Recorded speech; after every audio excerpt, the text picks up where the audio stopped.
আমি আপনার কাছে প্রিয় হতে না পারলেও আপনার কাছে খারাপ একটা মানুষ হতে পেরেছি, এটাই যথেষ্ট। কারণটা কি জানেন? আপনি অন্তত বুঝতে পেরেছেন যে আমি আপনাকে পছন্দ করি, আপনাকে আমি ভালোবাসি।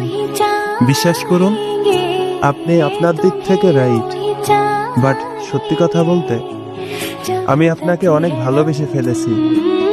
আপনাকে আমার অনেক ভালো লাগে, আপনাকে আমার নিজের করে পাওয়ার খুব ইচ্ছা আমার।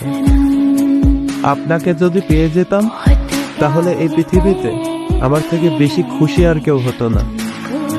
আপনার কাছে একটাই রিকোয়েস্ট, আমাকে পছন্দ না করেন, অন্তত আমাকে ঘৃণা আর অবহেলা করেন না। আপনার অবহেলা আমায় অনেক কষ্ট দেয়।